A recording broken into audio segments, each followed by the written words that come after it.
عقل والے کس کو سمجھتے ہیں؟ جو زیادہ فراڈ کر کے جھوٹ بول کر زیادہ مال جو ہے وہ جمع کر لے، ناجائز طریقے سے، فراڈ سے، دھوکے سے، ہم کہتے ہیں یہ بڑا عقل والا ہے، بڑا ہوشیار آدمی ہے۔ اللہ کی نظر میں وہ ہوشیار اور وہ عقل والا نہیں ہے، وہ کم بخت ہے، وہ نادان ہے۔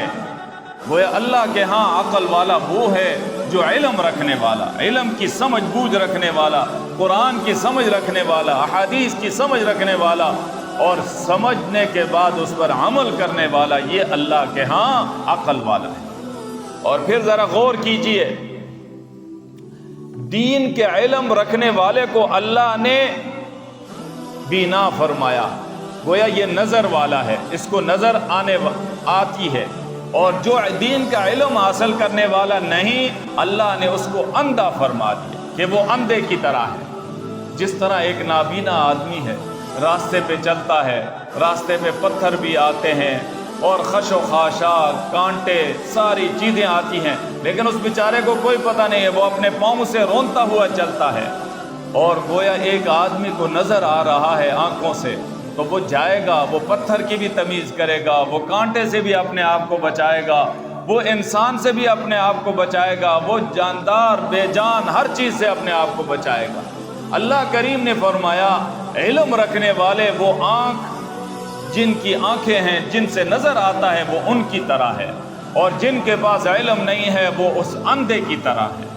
جو اندھا راستے پہ جا رہا ہے، جس کو کچھ بھی پتہ نہیں کیا کچھ آ رہا ہے، پانی ہے، دریا ہے، جو کچھ بھی آ رہا ہے، اس سے کوئی فرق نظر نہیں آتا۔ اللہ نے فرما دیا جس کے پاس علم نہیں ہے وہ اس نابینے کی طرح ہے۔ اور پھر سورہ مجادلہ کے اندر اللہ تبارک و تعالی فرماتے ہیں یرفع اللہ الذین آمنوا منکم، اللہ تم میں سے ایمان والوں کو، اور والذین اوتوا العلم درجات، اور علم والوں کو درجات، ان کے علم والوں کے درجات بلند فرماتے ہیں۔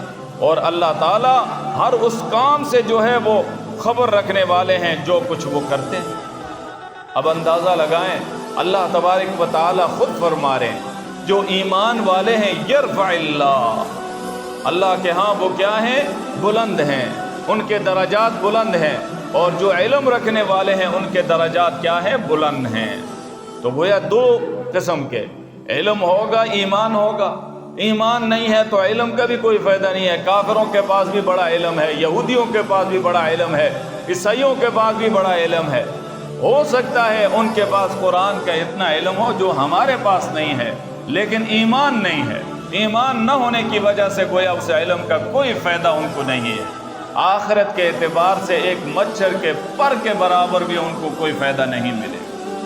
دنیا کی معلومات تک رہیں گے لیکن آخرت میں ان کو کچھ فائدہ نہیں ملے گا۔ کیوں؟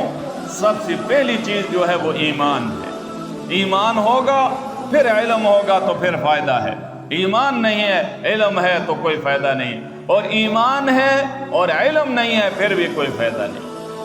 گویا کافر میں اور ایمان والے میں تو فرق ہوگا، لیکن یہ ہے کہ ایمان کے بعد اللہ تبارک و تعالی نے جہاں ایمان کا تذکرہ فرمایا ہے وہاں ساتھ ساتھ اعمال صالحہ کا بھی حکم دیا کہ اے ایمان والو، تم ایمان جب لے آئے ہو تو لہٰذا ایمان لانے کے بعد اب اعمال صالحہ بھی کرو۔ صرف ایمان تک نہیں ہے کہ ایمان لے آئے تو اب جو کچھ کرو، جانور کی طرح جیسے زندگی گزارو، نہیں۔ اسلام میں جب داخل ہوگے تو اسلام کے حدود ہیں، حدود کے اندر جب آگے اب حدود کو پامال کرو گے تو ظالم ہو۔